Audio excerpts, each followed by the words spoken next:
지난주 본 것처럼 구원은 열매입니다.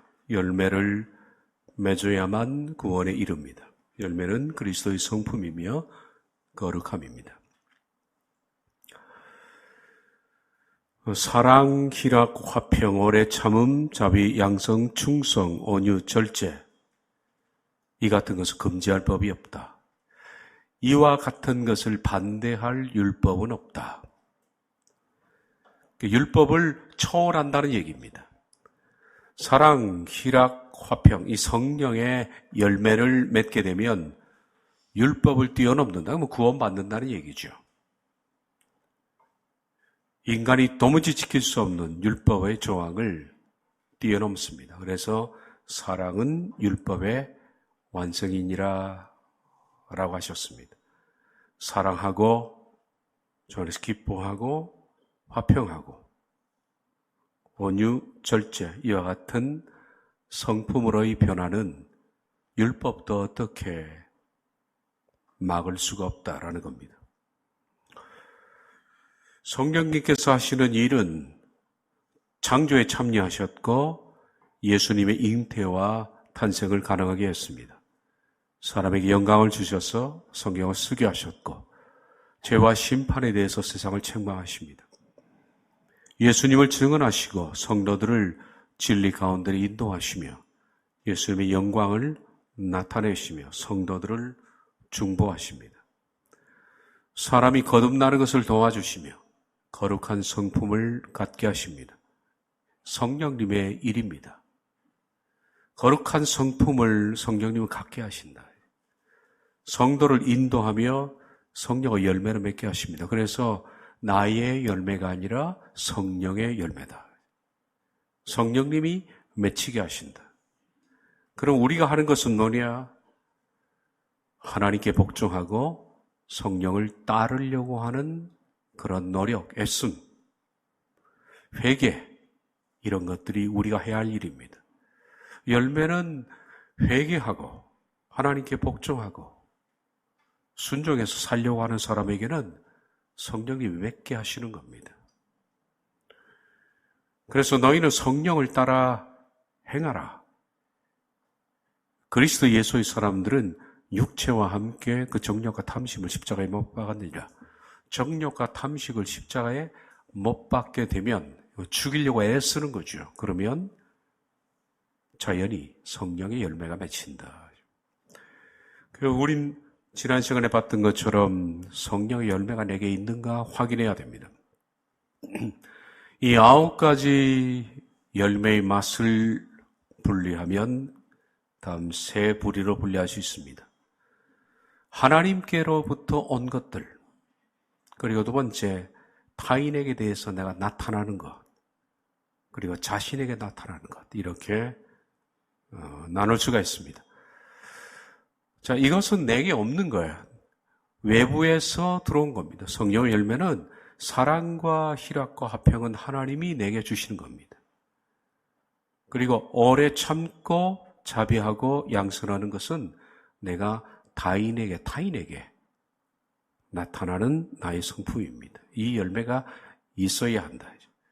그리고 나에게 나타나는 것은 충성되고 온유하고 절제한 이 9가지의 성령의 열매가 내게 있는지 한번 자신과 비교해보고 없다면 지금도 회개해서 열매를 맺도록 했어야 한다. 열매가 심판의 근거며 구원의 근거입니다. 지난주 몇 가지 하나 마쳤죠. 첫째, 하나님께로부터 온 것들 가운데 사랑은 그래서 내게서부터 온 것이 아닙니다. 신의 언어라 그랬습니다. 아가페. 다른 필로스나 스톨게나 이런 사랑은 전부 인간적입니다. 근데 아가페는 하나님의 언어입니다. 아가페는 내가 먼저 굽히는 것이고 내가 먼저 죽는 것이고 내가 희생하는 것이고 어떤 이유나 목적을 바라지 않고 타인을 위해서 내 자신이 희생되는 사랑, 여기가 아가페입니다. 이 열매가 내게 있는가? 사람은 부닥쳐보면 압니다. 부닥쳐보면 아가페가 없으면 그냥 속에서 자신의 육신이 반응합니다. 그런데 어떤 일을 만났을 때 내가 아가페로 반응하는지는 자기가 보면 압니다.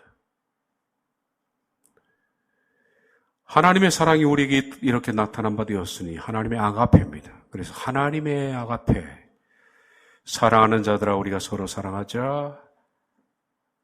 우리가 서로 사랑하자. 아가페테 알렐루스. 알렐루스는 영어의 이치와들입니다. 서로 알렐루스. 아가페테, 사랑하라. 우리가 어떻게 아가페 할 수 있습니까? 사람의 언어도 아닌데. 이유는 사랑은, 아가페는 하나님께로부터 온 것입니다. 그래서 하나님께로부터 온 성령님이 전달해 주신 그 사랑의 열매를 받으면 서로 사랑할 수 있다. 내게 있는가? 나에게는 하나님께로부터 온 카라, 이 희락이 있는가? 카라, 희락과 카리스, 은혜는 같은 것이다 그랬어요. 같은 단어입니다. 은혜가 오면 희락이 옵니다. 이 희락은 세상에서 취하는 것이 아닙니다. 세상에서 물질이나 어떤 성공 여부나 어떤 성취나 이런 것들로 인해서 오는 기쁨은 아닙니다. 내가 주는 기쁨은 세상이 주는 것과 같지 않다 그러시죠, 예수님은. 그래서 예수님이 주시는 희락입니다. 이것은 물질적 차원이 아니라 영적인 겁니다. 그래서 아무것도 없어도 기뻐하는 겁니다. 하박국 3장에 보면 하박국 선지자의 말처럼 외양간에 소가 없고 양이 없고 포도 열매가 없고 무화과나무에 열매가 없고 밭에 소출이 없고 아무것도 없어도 나는 여호와로 인하여 기뻐하며 하나님 때문에 기뻐지는 것. 하나님 때문에 내 속에 이상하게 기쁨이 나오는 것. 이게 카라입니다. 이 카라가 없는 사람은 기쁨이라는 외부적 조건이 있을 때만 기뻐합니다. 근데 외부적 조건이 흔들리면 그 기쁨은 사라집니다. 이건 가짜예요. 물질의 기쁨입니다. 나는 과연 하나님의 은혜 때문에 내 속에 이 기쁨이 있는가? 그 열매는 본인이 확인하셔야 됩니다. 하나님께서부터 온 것. 지난 시간에 에이레네 화평. 에이레네는 근본적으로 고요함이라고 그랬습니다. 고요함, 쉼. 그러니까 화평을 선물로 받은 사람은 사람의 마음이 고요합니다. 마음의 격동이 줄고 복소의 칼이 떨어지고 욕망이 그치고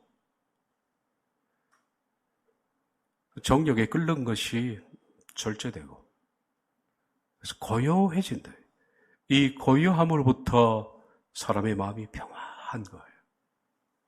평화한 거예요. 이것은 외부가 흔들려도 고요한 사람은 그냥 고요합니다. 어떤 무엇에 의해서 격동되어서 흔들리는 사람은 열매가 없는 거예요. 그런데 이 열매가 없는 사람은 통곡해야 됩니다. 실은. 내가 열매가 없다. 회개해야 됩니다. 통탄해야 됩니다. 시간이 그렇게 많지 않습니다. 이것은 히브리어로 샬롬. 히브리 사람들이 인사할 때 샬롬. 샬롬은 하나님이 당신에게 평화를 주셔서 이웃과 평화하는 그런 사람이 되기를 바랍니다. 라는 뜻이에요. 성령의 열매 가운데 타인에게 나타나는 것. 오래 참음입니다. 성령의 열매가 있는 사람은 타인에게 대해서 참아주는 거예요. 오래 참음. 나는 과연 타인에 대해서 참아주느냐? 타인이 내게 도전했을 때, 그 사람이 나를 격동했을 때, 나는 오래 참아주느냐. 사랑은 오래 참고 그랬습니다. 모든 것을 바라고 모든 것을 믿고 모든 것을 견디느니라. 사랑은 오래 참습니다. 과연 나는 오래 참는가? 마크라투메오. 마크로투메오에서 마크로스, 두메오가 합쳐진 건데 마크로스는 아주 큰 마크로스의 반대가 미크로스입니다. 영어의 마이크로가 여기서 나왔죠. 미크로스. 아주 작다라는 뜻입니다.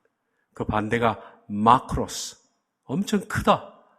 두메오는 고통을 느끼다라는 뜻인데, 그러므로 자기가 상처를 받고 고통을 느끼나 엄청난 큰 상처죠. 마크로스.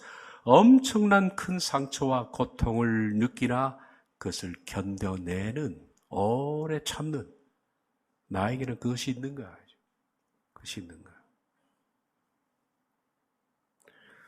맞붙어 싸우는 것은 쉬운 일입니다. 그것은 본능입니다. 그건 육체가 하는 일이에요. 받은 대로 돌려주는 것은 누구나 할 수 있는 겁니다. 그건 학습이 필요 없고 인내도 필요 없습니다. 그냥 본능대로 살면 됩니다. 그런데 은혜는 본능을 컨트롤한다. 본능을 컨트롤하고 본능과 역행하는 거예요.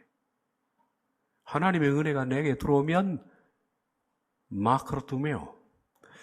이게 유명한 단어가 마태복음 19장에 보면 1만 달란트 빚진 자. 1만 달란트 빚진 자가 60만 분의 1도 안 되는 100데나리온 빚진 자의 목을 비틀어 잡습니다. 자기는 1만 달란트 빚져가지고 왕에게 갔는데요. 왕이 자기를 불렀습니다. 큰일 났죠. 그때 무릎을 꿇고 원어 성경에 보면 마카라투메오 그렇게 말합니다. 나를 참아주십시오. 왕은 참아주셨습니다. 용서해 줬습니다. 용서의 회방을 느끼고 나가면서 60만 분의 1도 안 되는 100데나리온 빚진 자의 목을 붙잡 100데나리온 빚진 자가 자기가 똑같이 했던 말을 합니다. 마크로투메오, 나를 참아주십시오. 무슨 소리 하냐? 도둑놈아. 그리고 멱살을 잡고 감방에 집어넣어 버렸습니다. 왕이 듣고 저놈 도로 넣어라 그러잖아요. 우린 하나님께 엄청난 사랑을 입고 십자가 용서를 받았는데 너무나 작은 형제의 상처를 견디지를 못하고 오래 참지를 못하는 거예요. 어떻게 우리가 열매에 있다 할 수 있겠습니까? 이건 울어야 할 일입니다. 울어야 할 일이에요. 자, 타인에게 나타나는 것들, 자비입니다. 자비는 긍휼한 마음이에요. 이거 마음의 문제예요. 뒤에 나오는 양서는 행동의 문제입니다. 자비는 마음의 문제입니다. 마음속으로 불쌍히 여기는 마음. 구약의 언어는 첫째는 헤세드입니다. 헤세드. 그리고 두 번째는 라쿰인데 헤세드의 선지자 중에 헤세드 선지자, 긍휼의 선지자 그러면 호세아지요. 불쌍히 여기는 마음. 라쿰은 여인의 자궁을 말합니다. 여자가 아이를 임신했을 때 그 아이에게 느끼는 긍휼한 마음. 성령의 열매는 타인을 볼 때 이렇게 긍휼의 감정이 있다. 타인을 볼 때 괘씸한 감정이 있다면 회개하셔야 됩니다. 회개하셔야 돼요. 불쌍히 여기는 마음. 모든 것이 다 불쌍해요. 불쌍하게 보이면 다 불쌍합니다.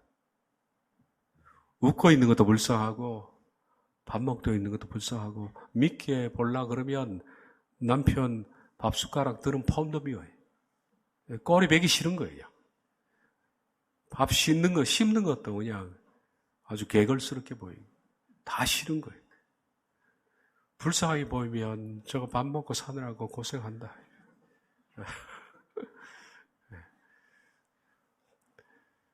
돈 버느라 고생하네. 내 비웃짝 맞추라고 고생하네. 저도 참 고생을 많이 합니다만은 다 불쌍해, 다. 이게 하나님의 마음 아니에요, 하나님의 마음. 자, 저희들은 자비로운 마음이 있는지, 마치 태의 자식을 임신한 것 같이 그런 마음이 있는지, 이 마음이 있으면 사는 데는 좀 괴로워요. 왜냐하면 마음이 쓰리니까. 이 국률의 마음을 안고 사는 사람은 괴로운 건 있습니다. 쓰려, 이렇게 보면. 다 불쌍해. 그런데 그 눈물, 이게 하나님이 정말 원하시는 부분입니다. 자, 타인에게 나타나는 것, 이 자비가 있는 사람들은 선을 행하잖아요. 그게 양선입니다. 행동으로 나타나야죠.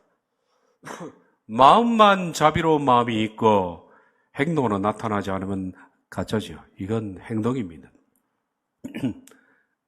실제로 그를 돕고 그에게 사랑을 베풀고. 자, 세 번째, 자신에게 나타나는 것. 충성. 이상하게 성령의 열매가 내게 들어오면 충성입니다. 이 피스티스라는 단어는 우리가 영어의 faith잖아요. faith는 믿음. 그리고 두 번째 의미가 충성. 그리고 신실하다라는 뜻도 있고, 의리. 이게 다 같은 단어입니다. 그러니까 충성과 믿음은 여러분 같은 단어예요. 다 성경의 한글 성경에 충성 번역된 게 피스티스예요. 믿음, 충성, 신실, 의리. 믿음이 그 사람 속에 들어오면 사람이 충직해집니다. 하나님께 충직해지고 교회에 대해서 그리고 사람의 관계 속에서 충성합니다. 종종 교회에 믿는 사람이라고 하는데 의리는 정말 솜톱만큼도 없는 사람이 있어요. 금방 배신하고 금방 마음 돌리고. 저는 사람에 대해서 의리를 그렇게 쉽게 배신하는 사람들 보면 저 믿음이 제대로 박혔을까 이렇게 생각됩니다. 그렇지 않습니다. 믿음이 있는 사람은 근본적으로 성품상 신실합니다. 그렇게 바뀔 수밖에 없어요. 의리가 있습니다. 자, 자신에게 나타나는 것, 온유. 온유는 브라운테스는 그 당시 사전을 찾아보면 큰 사전에 이렇게 나와요. 3가지 의미로 쓰였다. 그렇게 되어 있어요. 자, 첫째, 들판에 야생마가 막 뛰어놉니다. 네, 이 컨트롤이 안 되죠. 막 벌쩍벌쩍 뜁니다. 조련사가 저 야생마를 조련하기로 마음먹었습니다. 그리고 그 녀석을 잡아서 조련합니다. 사람도 탈 수 없었는데 시간이 좀 지나면서 당근, 채찍 이제 조련이 되었습니다. 그래서 조련사의 눈빛 하나에 말이 섭니다. 그리고 달리기도 하고 무릎을 꿇기도 하고 깡충깡충 뛰기도 하고 춤도 추고 엎드리기도 하고. 그렇게 됐을 때 조련사가 야생마가 준마가 되었을 때 브라우스 그렇게 부르는 거예요. 형용사인데요. 브라우테스는 명사고 브라우스. 온유하게 됐구나. 자, 그때 쓰이는 첫 번째 의미. 두 번째, 어떤 사람이 산에 나무하러 갔습니다. 여름인데 땀이 막 범벅이 너무 더워요. 기절할 것 같아요. 너무 더워서. 그러고 이제 앉아 있는데 갑자기 계곡에서 너무 시원한 바람이 한 줄기 싹 붑니다. 뜨거웠던 열기가 쑥 꺼지죠. 그러면서 나무꾼이 프라우스 그래요. 이게 두 번째 의미입니다. 자, 세 번째, 감기에 걸렸습니다. 어떤 사람이. 예를 들면 열이 펄펄 납니다. 막 40도, 막 41도 올라가요. 그러다 이제 아스피린 같은 감기약을 먹었습니다. 감기약을 먹으니까 열이 쑥 내려갑니다. 그때 프라우스 그래요. 공통 특징은 통제되었다라는 겁니다. 컨트롤 되었다. 그렇습니다. 온유. 성경에 물론 온유라는 단어가 다 프라우스를 온유라고 번역한 것만은 아닙니다. 온유 가운데 다른 단어를 또 온유로 번역한 게 있습니다. 그건 아니고 이 프라우테스 온유라는 단어로 번역된 프라우테스는 통제됨입니다. 통제됨. 하나님의 은혜는 야생마 같은 우리를 컨트롤하는 거예요. 저도 기질이 좀 강력했습니다. 그래서 우울질이 워낙 강했던, 저는 우울저맥인데 다이어트는 없고요. 제가 뭐 흥분해가지고 벌쩍 뛰는 건 못 봤죠. 평생 못 볼 겁니다. 다이어트는 없습니다. 저는 담즙질도 없어요. 지도자가 되고 싶은 마음.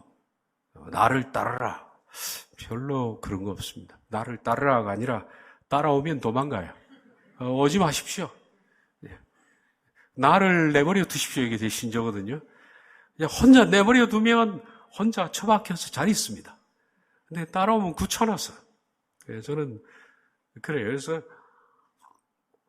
물론 다이얼과 담즙도 조금씩은 있어요. 근데 주 기질이 우울저맥이에요. 저는 우울저맥질이에요. 그러다 보니까 편안합니다. 저는 혼자 있으면 굉장히 편안해요. 누가 건드려도 편안합니다. 아무리 건드려 보십시오. 편안하죠. 근데, 그다 이제 우울질이에요. 우울질이 강하거든요. 근데 이게 상처를 받으면서 어릴 때 평안한 것보다 극단적인 우울질로 많이 나타났습니다. 그래서 우울증이 생기고, 굉장히 폐쇄적이고, 뭐, 그렇게. 근데 하나님의 은혜가 들어오면서 이게 컨트롤이 된 거예요. 아니었으면 굉장히 날카로웠을 것 같아요, 저는. 날카롭고, 직선적이고, 막, 그랬어요. 말도 안 하지만, 비판적이고. 근데, 은혜를 받고 나니까 바뀐 거예요. 저는 은혜를 못 받고 신학생이 되었습니다. 신학교 1학년, 대학부 1학년 때, 제가 은혜라는 게 뭔지 모르고, 길을 지나가면서, 하나님, 다른 사람들이 은혜를 받으라 그러는데 나는 그게 어떻게 생겨먹었는지 또 그게 어떻게 느끼는 건지도 모르겠습니다. 하나님 제게 은혜를 좀 주십시오. 어느 날 왔어. 네. 메일이 도착했어요. 메일을 열어보니까 갑자기 기뻐지는 거예요. 저는 그때가 천지가 개벽됐다 그렇게 생각해요. 예전에는 흑백이었는데 세상이 흑백이었어요. 컬러로 바뀌었어요. 이상하게 미치도록 기쁜 거예요. 이거 뭐 어떻게 주체를 못하겠어요. 거리를 지나가면서도 눈물도 나고 감사가 생기고 너무 기뻐가지고 이거 어쩔 줄을 모르겠어요. 그게 이제 대학 들어가서 1학년이었습니다. 그러면서 사람이 바뀌기 시작했습니다. 그렇게 따라오는 게 컨트롤, 이 온유였어요. 통제가 되기 시작하면서 단점이 점점 사라지고 장점이 드러나는. 이 온유는 여러분들 기도해야 됩니다. 진짜. 하나님 이거 주십시오. 이거. 근데 말씀드린 것처럼 하나님께 거룩함을 구하는 기도는 하나님이 잘 들으셔요. 참 빠릅니다. 기도하고 아침에 되면 굉장히 우울할 때가 있죠. 이상하게 감정이 디프레스 돼가지고 세상이 우울하게 보이고 왜 이렇게 짜증이 나고 왜 이렇게 침울할까? 그럴 때 기도하죠. 하나님 제게 은혜를 선물로 주십시오. 저는 그렇게 생각해요. 다른 사람 어떻게 모르죠. 기도하고 5분도 10분도 안 돼가지고 메일이 띵뚝하고 왔어요. 열어봐라. 갑자기 은혜가 들어오는 거예요. 은혜는 이게 들어오는 거더라고. 내가 막 찾아내려고 하는 게 아니라 들어오는 거예요. 선물이에요. 선물. 자신에게 나타나는 것, 마지막에 절제. 절제가 없으면 이거 안 되죠. 그냥 막 중구난방됩니다. 사랑이 절제가 안 되면 이건 아무나 사랑 안에 가서 우리 다 사랑하면 안 되잖아요. 만나는 사람마다 사랑합니다. 해픈 거지. 희락. 근데 시도 때도 없이 막 웃어봐요. 장례식장에서도 웃고, 막, 슬퍼하는데 나는 기뻐요. 철이 없지. 지금 친구 아들은 대학에 떨어져서 우는데, 내 아들 합격했다고 해서 막 자랑하고 또, 하나 울고. 이게 절제가 없어서 그런 거예요. 절제가 왜 안 될까, 이게. 이 절제는 하나님의 은혜가 들어오면 타인을 보는 눈이 생기는 거예요. 눈이 생기는 거예요. 제가 전에 한번 얘기를 한 적이 있죠. 부목사 때 담임 목사님이 오후에 그때 부부 주일이었습니다. 오후에 신목사 설교하게 그래서 설교했습니다. 저는 부부에 관한 설교를 참 많이 했거든요. 여기서는 거의 안 하는데 할 게 너무 많아요. 그날도 막 부부에 관한 거 막 배꼽을 잡고 웃을 정도로 재밌는 얘기를 많이 했죠. 근데 그 재밌는 설교인데 저 뒤에 있는 분이 우시더라고, 여자가. 눈물을 줄줄. 너무 이상한 걸 설교하면서 왜 울까? 이 재밌는 걸. 이 재밌는 걸 듣고 왜 울까? 끝나고 겨우 전도사님한테 물었습니다. 저분이 왜 옵니까? 지난주 남편이 돌아가셨다는 거예요. 워낙 교회가 크니까 남편 돌아가신 것도 몰라요. 부부 사이에 재밌는 얘기를 하는데 그게 상처가 되는 거예요. 그때부터 저는 부부 설교를 안 했어요. 이게 내가 재밌는 부부에 대한 얘기를 하면 상처를 받는 사람이 있구나. 그러니까 이게 셀프 컨트롤이 안 된 거예요. 그 자체가 나쁜 것이 아니라 타인을 보는 눈이 안 생긴 거죠. 그래서 그때부터는 부부 간의 설교, 자식 없는 사람도 있잖아요. 그죠? 이런 거에 대해서 접어두는 경향이 생겼습니다.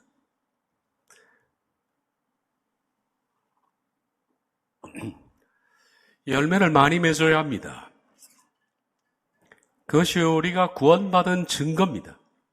너희가 열매를 많이 맺으면 내 아버지께 영광을 받으실 것이요 너희는 내 제자가 되리라.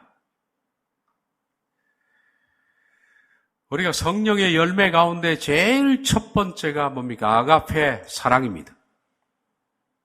그런데 이 아가페 사랑이 뭐냐? 이 아가페 가지고 성경 한 장을 쓴 게 있습니다. 고린도전서 13장 사랑장입니다. 사도 바울은 아가페를 해부를 했습니다. 해부해서 보니까 마치 빛이 하얀색이잖아요. 보이지 않잖아요. 프리즘을 통과하는 순간에 빛은 7가지 무지개로 바뀌죠. 그 빛 안에 빨주노초 파남보가 있었던 거 모른 거예요. 마찬가지로 사랑이라는 것을 프리즘에 통과시키면 14가지 특징이 나옵니다. 사랑의 해부학입니다. 이게 고린도전서 13장 4절부터 7절입니다. 사랑이란 뭐냐? 아가페란 뭐냐? 오래 참는 것이다. 사랑은 통제된 것이다. 브라우테스. 시기하지 않는 것이다. 사랑은 자랑하지 않는 것. 원문에는 뽐내지 않는다. 자기가 가진 것, 자기 능력, 장점 이런 걸 은근히 뽐내는 것. 교만하지 않으며 교만하자 이것은 붉어진다는 건데 사람들 사이에 같이 뭉쳐 있는데 혼자 툭 튀어나온 거예요. 툭 튀어나오는 거예요. 이런 사람도 많죠. 그냥 같이 묻어가야 되는데 머리가 쑥 나온 거예요. 그럼 어떻게 될까요? 머리 잘리는 거예요. 같이 묻어가야 돼. 이게 솟아오르는 거예요, 교만. 남들보다 자기를 특징적으로 드러내는 거예요. 무례하지 않는다. 무례는 부적절한 것, 버릇없이 행하는 것. 자기의 유익을 구취하니 하고 성내지 않고 성낸다라는 것은 자극하다, 도발하다라는 뜻입니다. 그러니까 이것은 자기가 화내는 것보다 남들로 하여금 화를 내게 만드는 거예요. 분노 유발자. 은근히 분노를 유발하는 사람 있죠. 사랑은 그러지 않는다는 거예요. 사랑은. 분노를 유발하지 않고 악한 것을 생각하지 않고 불의를 기뻐하지 않고 진리와 함께 기뻐하고 모든 것을 참으며 참는다는 것은 덮어준다. 감추어준다. 상대의 단점이 있으면 그것을 모른 척 해준다. 예. 모든 것을 믿고 바라고 모든 것을 견딘다. 이건 미래형이죠. 지금 당장 믿을 사람이 아니에요, 저 사람. 지금은 저 사람에게 막 기대가 안 돼요. 지금은 참기가 힘들어요. 근데 앞으로 그 사람이 그렇게 될 것을 믿고 믿어주고 견뎌주고 바래주고 견뎌주는 거예요. 부모의 사랑은 그렇습니다. 지금 당장 보면 자식 녀석 보면 요런 그냥 화가 나죠. 근데 참아주는 거예요. 장차 바르게 얘가 될 것을 믿어주고 바래주고 견뎌주는 거. 사랑은 그겁니다. 우린 다 지금 현재는 부족합니다. 다 공사 중이잖아요. 지금 다 우리 뜯어고 지금 공사 중이에요. 어떤 사람은 땅 파놓은 채로 그대로 있는 사람이 있고 조금 공사가 된 사람이 있고 집이 완성되는 사람이 천차만별입니다. 어쨌든 모든 사람은 이 땅에 살아가는 동안에는 공사 중입니다. 근데 참아주는 거예요. 이게 사랑이에요. 다 14가지입니다. 14가지. 이 14가지 맛이 나야만 그것을 가르쳐서 아가페라 부른다.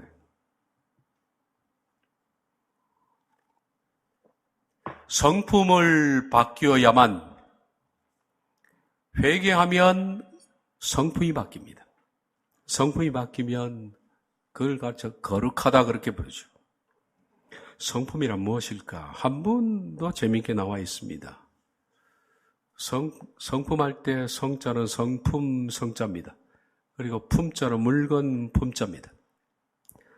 왜 성은 마음심과 그리고 날 생자가 결합된 것이 바로 성품 성자입니다. 마음심자가 저 우측에 짝대기에 점 2개 찍어 놓은 거죠. 같은 부수거든요.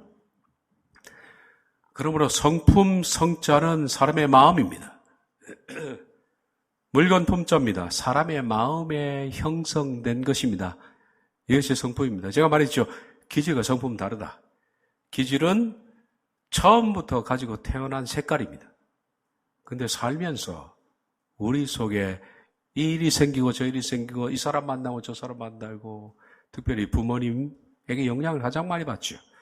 상처받고 좋은 일이 생기고 그러면서 내 속에 이 물건 저 물건 들어와가지고 쌓여서 우리 마음이 생겨먹은 게 성품이에요. 어쨌든 간에 우리들은 기질은 회개할 필요가 없어요. 기질은 하나님이 주신 창조물입니다. 근데 성품은 회개하여 고쳐야 됩니다. 그 과정이 거룩하게 되는 거예요.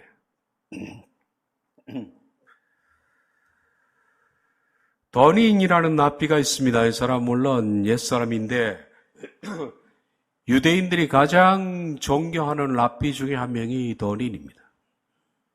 이 돈인에게 사람의 성품, 인성이라는 것이 뭡니까? 라고 물었더니 돈인이 사람의 성품이라는 것을 해부해 보면 12가지가 있는데 이 12가지가 제대로 갖춰준 것을 가르쳐서 인성이 좋은 사람이다 라고 얘기를 한 겁니다. 돈인의 얘기는 들어볼 만해서 소개해 드립니다. 인성이 있다라는 첫째, 예의가 바르다. 예의가 바르다.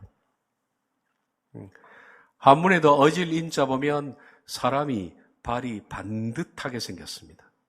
반듯하게. 짝다리 짚는 게 이거 어질 인자 아니거든요. 예의가 바르다는 것은 몸가짐도 바른 것입니다. 정직함, 정직성. 정직성이라는 것은 마음의 문제고 정직이라는 것은 삶의 문제입니다. 우린 마음이 정직성을 가지지 못하면서도 정직할 수가 있습니다. 자, 예를 들어 볼까요? 법에는 저촉되지 않습니다. 그런데 마음이 더러운 거예요. 옛날에 빌 클린턴 대통령이 루인스키와의 불륜 스캔들이 있었습니다.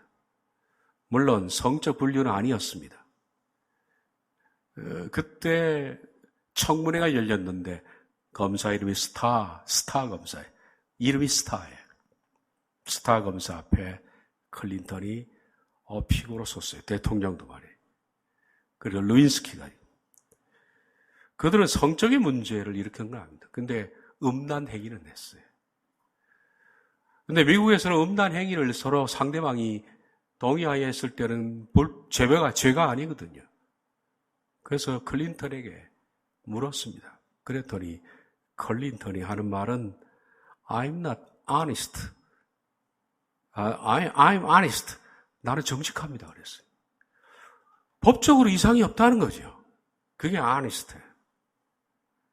법적으로 처벌할 수 없습니다. 클린턴이. 그때 스타 검사가 당신은 integrity, 정직성이 문제야. 그래요. 온갖 마음속으로 음란한 마음을 품고 음란한 생각을 갖고 행위를 했잖아요. 그런데 법에는 저촉이 안 돼. 이게 정직성이에요. 예수님이 마태복음 5장에 말씀하시기를 여자를 보고 음욕을 품는 자, 음욕 품는다고 그 사람 감옥 가지 않습니다. 이게 바로 정직성의 문제예요. 마음을 깨끗이 하라는 거예요, 마음을. 라피도니는 인성이라는 것은 정직성의 문제야. 그리고 진실의 문제고, 침착해야 되고, 언행이 깔끔해야 된다, 이제. 용기 있어야 되고, 친절해야 되고, 인내해야 되고. 수양, 이건 컨트롤이 되는 거야. 겸손해야 되고, 책임감이 있어야 되고.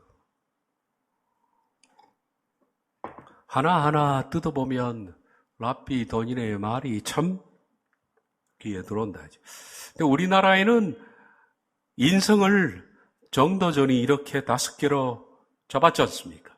인의, 예지, 신. 이게 한국이 말하는 5가지 인성입니다. 근데 참 귀한 말이에요, 또. 정말 잘 잡았어요. 인내, 어질다, 어질다. 정의롭다. 예절이 있다. 그리고 지식이 있고 신실하다. 5가지. 그래서 이 5가지를 가지고 사대문을 만들고 보신각을 만드는 게 조선 창건의 기초 베이스였습니다. 동대문은 동서남북인데 동대문은 인을 따서 흥인지문, 자비가 흥하라, 이제 흥할 흥자죠. 모든 사람들에게 자비가 흥해라, 흥인지문. 서대문 돈의문, 큰 돈자를 써서 크게 의로하라. 남대문 숭례문, 예의를 숭상하라, 숭배하라. 사람은 예의가 있어야 된다. 이제. 북대문 홍지문이 넓을 홍자를 써서 넓게 넓은 지식을 가져라. 인의예지. 그리고 서울 한복판에 보신각을 만들었습니다. 이것은 신실함을 지켜라. 그래서 보신각이 타종 땡 하면 문 닫고 땡 하면 문 열고. 사람은 가장 중심에 뭐가 있어야 된다? 신뢰가 있어야 된다. 신실함. 신실함이라는 것은 그 사람이 믿을 만한 사람, 변하지 않는 것, 항상 똑같은 사람. 네. 조속 간에 변하는 것이 아니라 감정도, 인품도, 생각도 꿋꿋하게 큰 나무처럼 시편의 1편에 나무가 시냇가에 심은 것처럼 거기에 뿌리를 받고 요동하지 않는, 아기는 요동한다고 그랬잖아요. 이게 바로 신, 믿을 만한 신. 우리가 하나님을 믿지만 하나님도 나를 믿어야 될 거 아니에요. 쟤는 믿을만해. 그게 있어야 되잖아요. 신뢰를 바탕으로 해서 자비롭고 그리고 정의롭고 예의가 있고 지식이 있는, 이게 조선이 말하는 5개의 인성입니다. 성경이 말씀하는 인성은 8가지, 9가지입니다. 봤던 거. 사랑하고, 희락하고, 화평하고, 오래 참고, 자비롭고, 양선, 충성, 온유, 절제. 성경이 말하는 거나 다 근본적으로 같은 맥락입니다, 사람이. 베드로후서 1장 4절에 7절에는 사람의 인생에 대해서 이렇게 말합니다. 신의 성품, 하나님의 성품은 뭐냐? 너희가 정욕 때문에 세상에 썩어질 것을 피하여 신성한 성품에 참여하는 자가 되게 하려 하셨으니, 우리가 하나님의 성품에 참여해야 됩니다. 하나님의 성품을 닮아가야 된다는 거죠. 하나님의 성품을 닮아가야 되는데 하나님의 성품이 뭐냐? 믿음, 믿음의 덕의 지식, 지식의 절제, 인내, 경건, 형제 우애, 아가페, 사랑. 갈라디아서 아까 그 말씀과는 약간 다른 관점이지만은 다 같은 겁니다. 근본적으로 보면. 우리가 믿음이라는 것은 아까 말했던 것처럼 피스티스는 충성입니다. 한결같은 충성. 그리고 의리라고 그랬어요. 의리. 거기에다가 덕스러운 마음. 덕이라는 것은 뭡니까? 덕은 덮는 거죠. 덮는 것. 그러니까 어떤 허물이 있을 때 덮어버리고 없는 것처럼 하고, 그런 사람을 가리켜서 뭐라고 그럽니까? 덕스러운 사람이라고 그러죠. 덕스러운 사람. 게다가 거기에 지식, 절제, 인내, 경건, 형제 우애, 사랑. 자, 이렇게 신의 성품인데 이같이 하면 우리 주 곧 구주 예수 그리스도의 나라, 영원한 나라에 들어감을 넉넉히 너희에게 주시랴.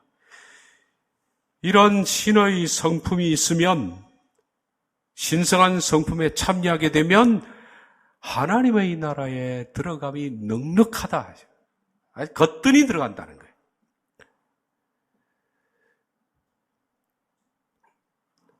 갈라디아서 5장 21절 보면 전에 너에게 경계한 것 같이 경계하노니 이런 일을 하는 자들은 하나님의 나라를 유업으로 받지 못할 것이요. 이런 일이라는 것은 육체의 일들입니다. 다음 시간에 제가 설명하겠습니다. 너희가 열매를 많이 맺으면 내 아버지께 영광을 받을 것이요. 너희는 내 제자가 되리라. 다음 시간에는 우리가 성령 열매를 받는데 육체의 열매는 뭘까? 육체의 열매에 대해서 말씀을 드리겠습니다. 육체의 열매를 맺으면 어디에 될까요? 육체의 열매를 맺으면 하나님의 나라를 유업으로 받지 못합니다. 바로 그 육체의 열매를 다음 시간에 함께 나누도록 하겠습니다. 이번 한 주간도 우리가 다른 기도보다 제일 시급한 기도는 하나님, 저의 성품을 만져주십시오. 기도하셔요. 하나님, 저를 고쳐주십시오. 저를 변화시켜 주십시오. 거룩한 성품에 참여하게 해주십시오. 기도하면 어떻게 된다고요? 메일 왔다고, 띵동. You've got mail. 오케이? 메일 도착했다고. 그 메일은 메일 오더라고, 보니까. 그래서 메일이에요. 띵동 하면 참 기뻐요. 근데 기도했는데 10분도 안 돼가지고 우울한 마음이 싹 안개것이 사라지고, 하나님의 은혜가 도착했구나. 참 그 맛은 세상의 어떤 것과 비교할 수 없죠. 이번 한 주간도 주님의 주시는 평강과 거룩함 열매 속에 살아가는 우리가 되기를 바랍니다.